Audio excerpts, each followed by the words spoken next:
Olá e bem-vindos. Hoje vamos fazer uma análise detalhada a um documento que recebemos. É um relatório tático minucioso sobre um jogo de futebol, o confronto entre os Leões de Santa Lucrécia e o Barros. Uhum. Temos aqui, pronto, uma dissecação das estratégias, dos momentos decisivos e das escolhas que ditaram o 4-2 final. Exato. O nosso objetivo é extrair as ideias-chave desta análise para percebermos o que é que realmente se passou em campo, do ponto de vista tático, claro. Exatamente. E o contexto era apelativo. Primeiro jogo oficial da época para a equipa da casa, os Leões de Santa Lucrécia. Esperava-se se calhar algum equilíbrio, não é? Sim, sim. Mas o que esta análise revela é um jogo de duas partes muito distintas, com uma primeira metade, bastante particular, e depois uma gestão tática contrastante entre as duas equipas, especialmente, lá está, na fase final. Ok, vamos então explorar isso. O relatório começa por indicar que o Barros entrou forte, com processos táticos bem definidos. Que abordagem tática específica que lhes deu essa vantagem inicial? Olha, o que sobressai logo na análise é a utilização do jogador camisola 7 numa função de falso ponta de lança. Uhum. Falso 9, digamos. Isso, tipo isso. Quer dizer, em vez de ficar fixo lá na frente, entre os centrais adversários, ele recuava para zonas intermédias, procurava receber a bola entre as linhas, a defensiva e a média dos Leões, Ah, interessante. e esta movimentação inteligente, segundo o relatório, criou bastante confusão nas marcações da defesa da casa. Gerou ali uma zona de indefinição, dificultou as referências para os defesas. Foi um estratagema tático interessante para começar, que permitiu ao Barros controlar os primeiros minutos. Uma ideia interessante, sim, para baralhar as contas do adversário. Mas o documento sugere que, apesar dessa boa entrada, nem tudo funcionava na perfeição no ataque do Barros. Fala numa espécie de dicotomia associada ao avançado principal, o número 9. O que é que isso quer dizer? Precisamente, o relatório destaca a impressionante disponibilidade física desse avançado, o número 9. Cobria uma enorme extensão do terreno, quer dizer, aparecia em zonas laterais, a pressionar defesas, demonstrou uma entrega e um raio de ação notáveis. Ok, muito esforço. Muito esforço, sim. Contudo, e aqui entra a tal dicotomia. Essa movimentação constante e, muito abrangente, tornou-se, paradoxalmente, um fator de desequilíbrio para a sua própria equipa. Como assim? Ao vaguear tanto e não fixar os centrais, ele retirou uma referência clara na zona de finalização, lá dentro da área. Faltou, segundo a análise, aquele ponto de apoio mais fixo na frente. Uhum. E isso pode ter diminuído a presença necessária para transformar o domínio territorial em oportunidades claras de golo. Entendo a lógica apresentada. Muita energia, muito desgaste, mas talvez a equipa sentisse falta de uma presença mais constante na área para finalizar as jogadas. Exato. Para finalizar. E defensivamente, a análise parece ser bastante crítica em relação ao Barros nesse aspecto. O que é que falhou de forma tão evidente? Sem dúvida. Aí a análise não perdoa. A principal vulnerabilidade apontada no documento é a linha defensiva, caracterizada como lenta e com dificuldades notórias em lidar com bolas lançadas nas suas costas. As tais bolas na profundidade. Que é fatal no futebol moderno. Completamente. Uma linha defensiva lenta hoje em dia é quase um convite a este tipo de exploração direta. Mas o problema não se esgotava aí. Um ponto crítico, e isto é sublinhado repetidamente, foi a aparente ineficácia do médio-centro defensivo em fazer a cobertura necessária na zona central, durante as transições defensivas. É o espaço entre linhas. Exatamente. Ou seja, quando o Barros perdia a bola, o espaço ali à frente dos centrais ficava muito exposto. Esta falha na ligação entre o meio-campo e a defesa, essa falta de proteção ao eixo defensivo, pronto, revelar-se-ia fatal. Portanto, tínhamos um Barros com uma ideia interessante no ataque, a usar o falso 9, mas, por outro lado, com um avançado talvez demasiado móvel e uma defesa claramente exposta à profundidade. Uhum. Enquanto isso acontecia, como é que estavam os Leões de Santa Lucrécia a lidar com o jogo? Sendo a equipa da casa, na estreia oficial, seria de esperar que tentassem impor-se, mas o relatório indica dificuldades. Sim, a análise é clara quanto às debilidades dos Leões da primeira fase de construção, a chamada saída de bola a partir da defesa, a construção a partir de trás. Tinham dificuldade em fazer a bola progredir de forma apoiada e consistente desde os setores recuados. E porquê?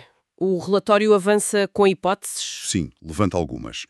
Talvez a assimilação das ideias do treinador ainda estivesse numa fase inicial, o que é compreensível no arranque da época, ou então, e isto é mencionado especificamente, a ausência de jogadores considerados mais criativos no 11 inicial. Ah, ok. A falta desses elementos terá dificultado a fluidez na criação de jogo e, claro, a capacidade de encontrar espaços na organização do Barros. E aqui chegamos a um ponto que parece crucial na análise. Apesar dessas dificuldades na construção e de parecerem estar, pronto, algo por baixo no jogo, os Leões conseguem chegar a uma vantagem de 3-0 na primeira parte. Exato. Como é que se explica esta reviravolta aparentemente contra a corrente do jogo? É aqui que entra o pragmatismo e, se calhar, a leitura inteligente do jogo, por parte dos Leões, segundo o relatório, percebendo as suas próprias dificuldades em construir e, mais importante, identificando a grande fragilidade do Barros, a tal defesa lenta e vulnerável à profundidade, ajustaram a estratégia. Foram mais diretos. Foram mais diretos, exatamente. Em vez de insistirem numa construção que não estava a fluir, focaram-se em explorar diretamente essa fraqueza. A abordagem passou a ser recuperar a bola e lançar rapidamente para as costas da defesa adversária. São as chamadas transições rápidas. Atacar o espaço. Atacar o espaço, atacar logo nos instantes após ganhar a posse.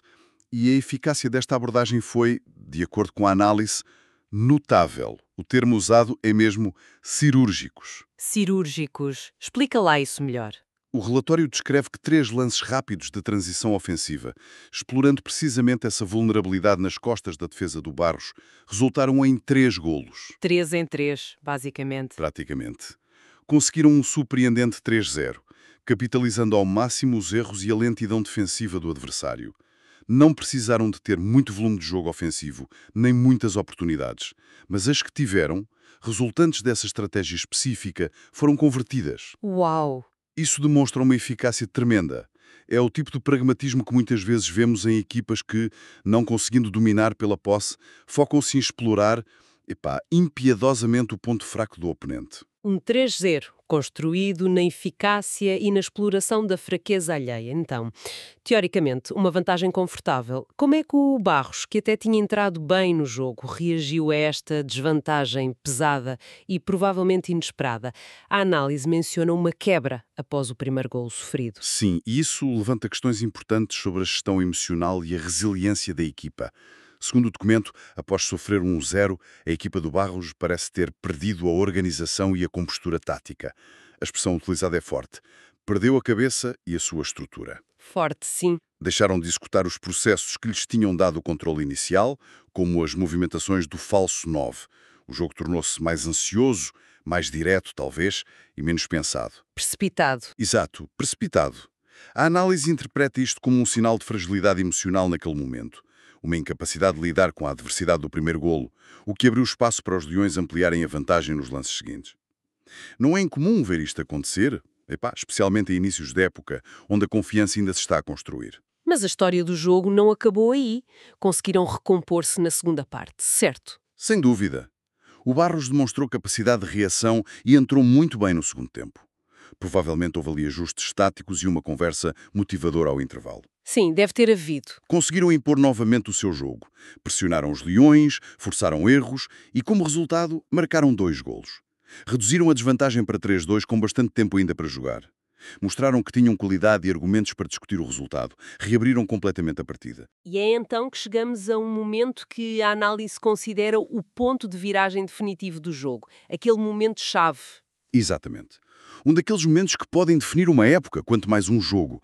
Com o resultado em 3-2 e o Barros em claro ascendente, a pressionar em busca do empate, surge uma oportunidade flagrante de golo para o melhor marcador da equipa. Ou não?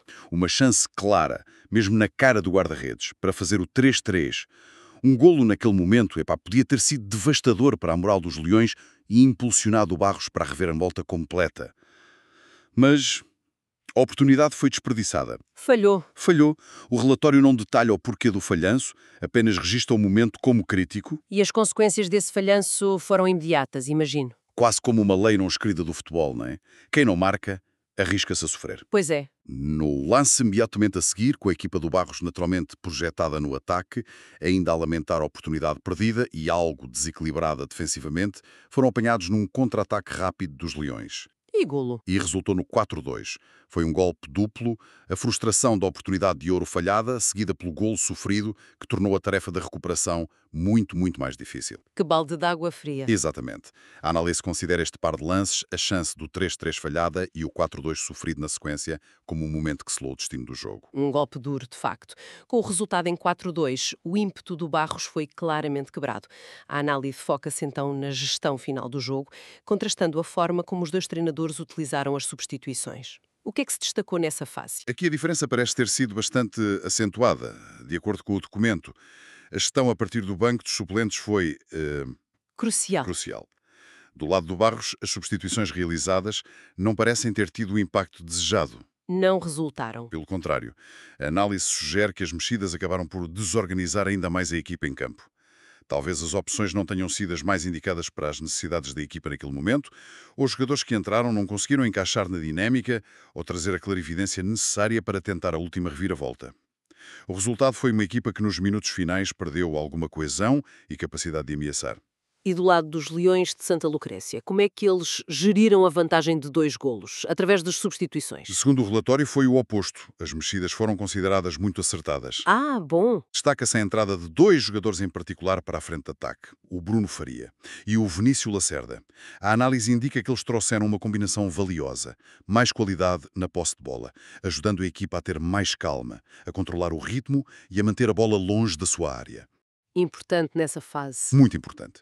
E simultaneamente mantiveram a potência física e a velocidade para continuar a explorar a profundidade nas costas da defesa do Barros, que permanecia com uma grande vulnerabilidade deles. O impacto deles foi... Notório? E a análise quantifica esse impacto. Mencionaste algo sobre métricas. Sim, a análise recorre aos expected goals, o XG, aquela métrica que avalia a probabilidade de um remate resultar em golo com base em vários fatores, localização, tipo de passe, etc., para ilustrar o impacto dos suplentes dos Leões. E o que dizem os números? Refere que o Bruno Faria e o Vinícius Lacerda estiveram envolvidos diretamente, seja a criar ou a finalizar, em lances com valores de XG de 0,73 e 0,32. Ok. Ora, somados estes valores, sugerem que as oportunidades criadas com a participação deles tinham uma alta probabilidade de resultar em pelo menos mais um golo. Uhum.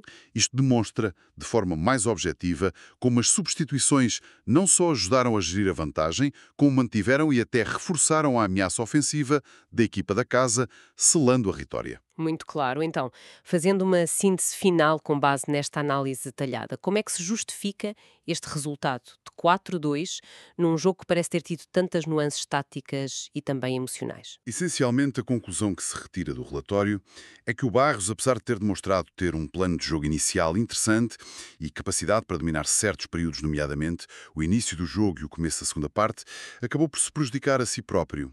Autodestruição, quase. Um pouco. Erros críticos na organização defensiva, sobretudo na gestão da profundidade e na transição defensiva, foram repetidamente expostos. Juntou-se a isso uma aparente fragilidade emocional, uma incapacidade de gerir a frustração após o primeiro gol sofrido e, crucialmente, após a oportunidade falhada para o 3-3. Essa combinação de erros táticos defensivos e instabilidade emocional foi fatal. E quanto aos Leões de Santa Lucrécia, qual foi o grande mérito deles? Para lá da óbvia eficácia na finalização que já falamos. O mérito dos Leões, segundo a análise, residiu no pragmatismo e na inteligência tática. Não precisaram de uma exibição dominante em termos de posse ou controle territorial. Foram, como já dissemos, cirúrgicos. Identificaram a principal vulnerabilidade do adversário e exploraram-na de forma implacável através de transições rápidas. Sim. E, tão ou mais importante, demonstraram uma superior capacidade de gestão do jogo. Geriram melhor a vantagem no marcador, mantiveram a calma nos momentos de pressão e, fundamentalmente, fizeram uma gestão do banco de suplentes muito mais eficaz. As substituições, lá está. Exato, as substituições que não só consolidaram a equipa, como mantiveram a capacidade de ameaçar o adversário. Essa diferença na gestão dos recursos e dos momentos do jogo foi, sem dúvida, decisiva. Uma análise verdadeiramente rica que desmonta o jogo e mostra como a estratégia delineada, a execução no momento certo, a fortaleza mental e até as decisões tomadas no banco podem convergir para determinar um resultado. Faz pensar na complexidade da gestão de um jogo de futebol. Sem dúvida. E deixa uma reflexão interessante para lá dos esquemas táticos e dos números, não é? Até que ponto é que um único lance, um momento isolado, como aquela oportunidade flagrante para o 3-3, que foi desperdiçada, pode abalar toda a estrutura psicológica de uma equipa. Uhum. Boa questão. Não apenas naquele jogo, mas potencialmente afetando a confiança para os desafios seguintes. Fica essa ideia sobre a natureza, às vezes imprevisível, e a enorme exigência mental do desporto, onde a fronteira entre o sucesso e o fracasso pode, de facto, depender de um instante.